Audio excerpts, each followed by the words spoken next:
नमस्कार। कक्षा 11 के लिए निर्धारित हिंदी की पूरक पुस्तक वितान भाग 1 में आज का विषय है भारतीय गायिकाओं में बेजोड़ लता मंगेशकर नामक पाठ पर आधारित प्रश्नोत्तर। इस पाठ के लेखक के जीवन परिचय के बारे में और इस पाठ की सरल व्याख्या हमने आपको इसके पहले वाले वीडियो में समझाया है। आज इस वीडियो में इस पाठ पर आधारित जो प्रश्न हैं उनका उत्तर हम आपको बताएंगे। तो इस पाठ के लेखक कौन हैं? कुमार गंधर्व जी। आइए पहला प्रश्न शुरू करते हैं। लेखक ने पाठ में गानपन का उल्लेख किया है। पाठ के संदर्भ में स्पष्ट करते हुए बताएं कि आपके विचार में इसे प्राप्त करने के लिए किस प्रकार के अभ्यास की आवश्यकता है। तो लेखक कुमार गंधर्व ने इस पाठ में जिस गानपन का उल्लेख किया है उसे तात्पर्य गीत के भाव, गीत में जो रस है और भावों की अनुभूति की प्रबलता से है। लेखक कुमार गंधर्व के अनुसार गानपन जो है, गायन जिसे कहते हैं, किसी गीत में पाई जाने वाली वह मिठास है जो सुनने वाले व्यक्ति को मंत्रमुग्ध कर लेती है, मस्त कर देती है। गानपन गीत की वह विशेषता है जिसका अनुभव करके कोई व्यक्ति स्वाभाविक रूप से गीत और गायन दोनों की सराहना करने लगता है, प्रशंसा करने लगता है। जिस प्रकार मनुष्यता के गुण से पहचाना जाता है। मनुष्य का प्रमुख गुण क्या होता है? मनुष्यता होता है, परंतु वह अपने सहज सद्गुणों से उसकी पहचान हो जाती है। मनुष्य की पहचान उसके सहज सद्गुणों से होती है, जबकि उसका प्रमुख गुण क्या है? मनुष्यता है।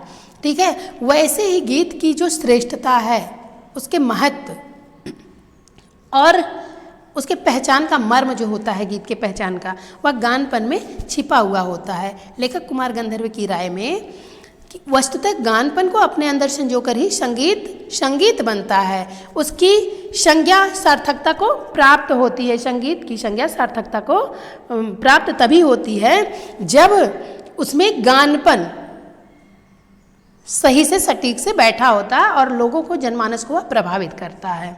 दूसरा प्रश्न है, लेखक ने लता की गायकी की किन विशेषताओं को उजागर किया है? आपको लता की गायकी में कौन सी विशेषताएं नजर आती हैं? उदाहरण सहित बताइए। इसका उत्तर होगा कि लता मंगेशकर की गायकी की विशेषताओं को बताते हुए लेखक कहता है कि लता के गायन में गानपन, सुरीलापन, निर्मलता, कोमलता, गायन की मंत्रमुग्धता, मन को मोहने वाली जो शक्ति होती है, और उसका नाद में उच्चार, तेज स्वर में जो उच्चारित किया जाता है गायन, ऐसे तत्वों का समावेश सहज है जो उनके गायन को विशिष्ट बनाता है, लोगों को प्रभावित करता है, जनमानस में ख्याति प्राप्त करता है। लेखक के अनुसार लता का जो प्रत्येक गाना है वह एक संपूर्ण कलाकृति के समान है।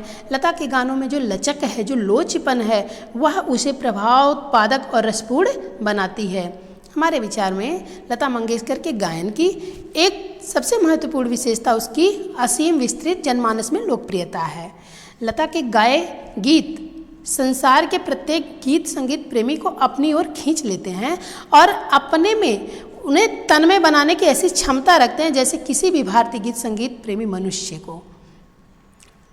अब इनके कुछ उदाहरण देखते हैं गानों के, लता मंगेशकर के, जैसे इक मीरा इक राधा, सत्यम शिवम सुंदरम, अथवा ऐ मेरे वतन के लोगों। ऐसे ये जो गीत हैं उदाहरण स्वरूप दिए गए हैं।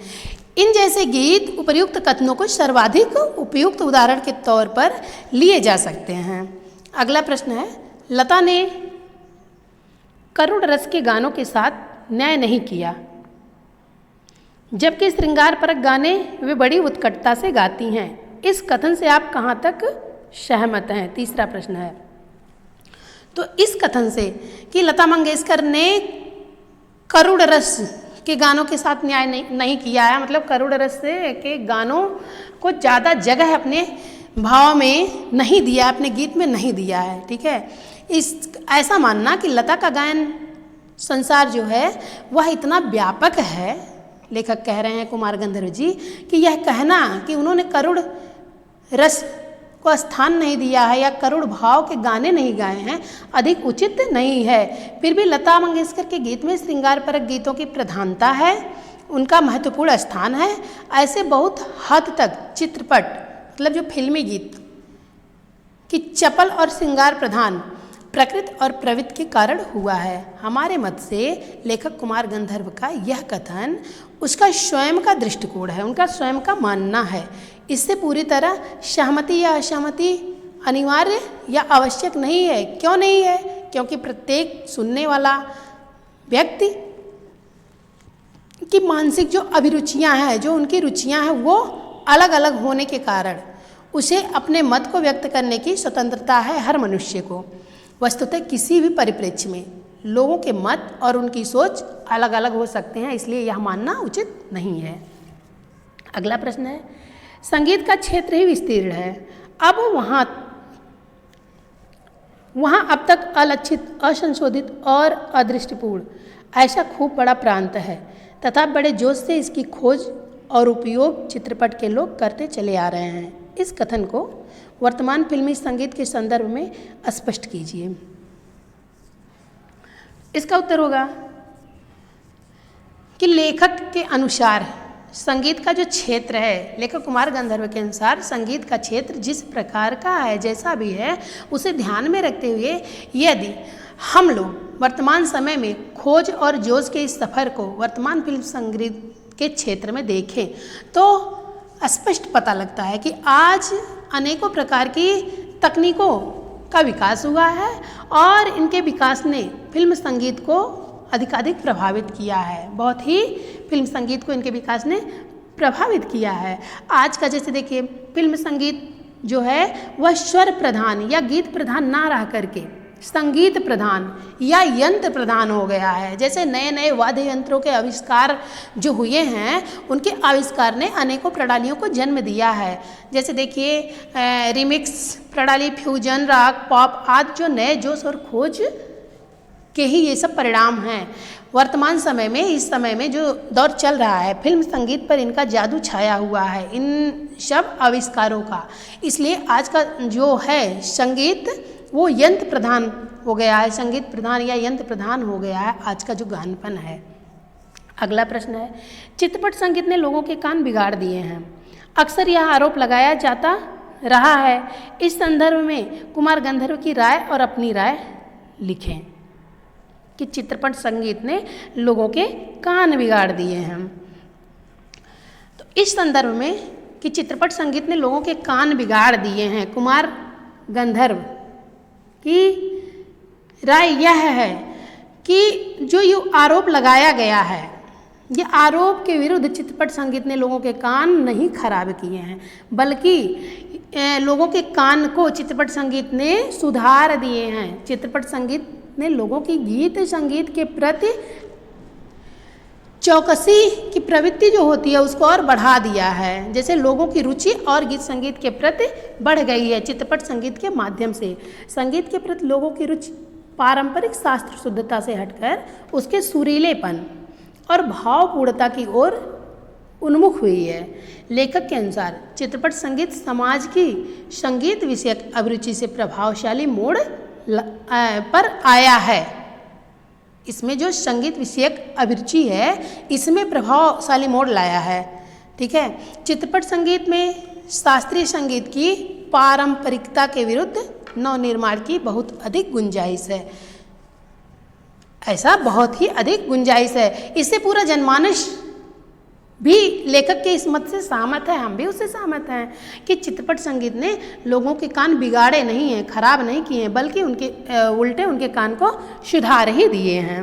अगला प्रश्न है, शास्त्रीय एवं चित्रपट दोनों तरह के संगीतों के महत्व का आधार क्या होना चाहिए? कुमार गंधर्व की इस संबंध में क्या राय है? स्वयं आप क्या सोचते हैं?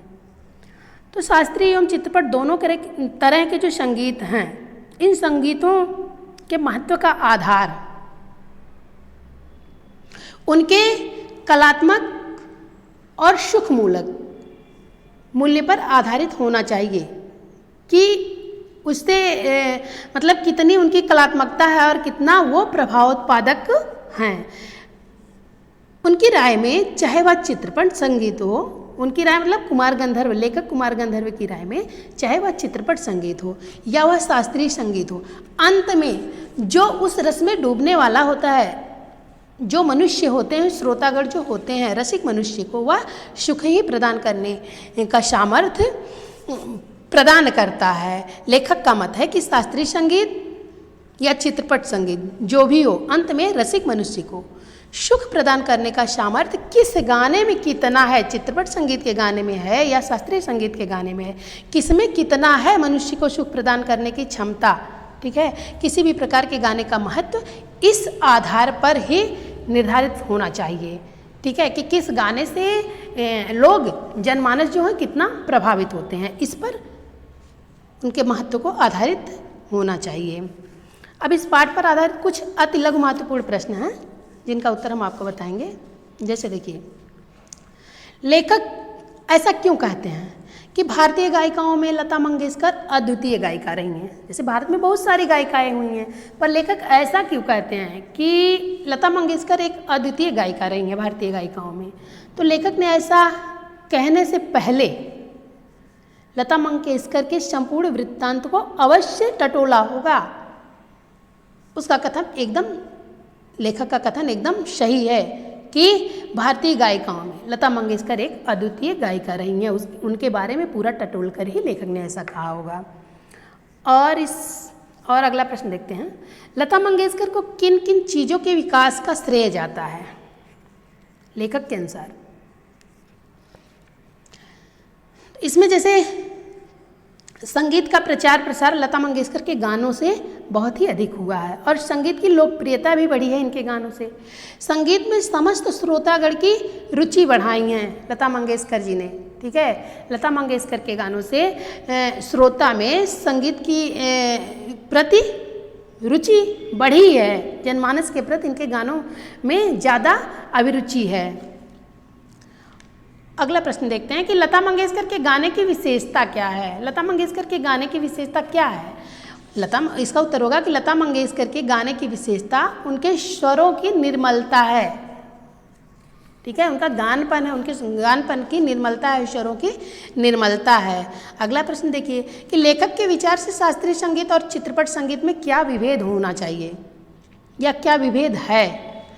लेखक कुमार गंधर्व के विचार से शास्त्रीय संगीत का अस्थायी भाव गंभीरता है, जबकि चित्रपट संगीत का गुणधर्म जलदलय है और चपलता है। जो चित्रपट संगीत होता है उसका जो गुणधर्म है वह चपलता है, चंचलता है, जबकि शास्त्रीय संगीत का अस्थायी भाव जो है वो गंभीरता है। ठीक है, संगीत के क्षेत्र में अगला प्रश्न है, संगीत के क्षेत्र में हुकूमतशाही स्थापित करने वाले कौन हैं। संगीत के क्षेत्र में हुकूमतशाही स्थापित करने वाले शास्त्रीय संगीत के जो गायक हैं वही हैं। शास्त्रीय संगीत के जो गायक हैं वही संगीत के क्षेत्र में हुकूमतशाही स्थापित करने वाले हैं। अगला प्रश्न देखते हैं कि चित्रपट संगीत लोगों को किससे परिचित कराने लगा है। तो जो चित्रपट संगीत है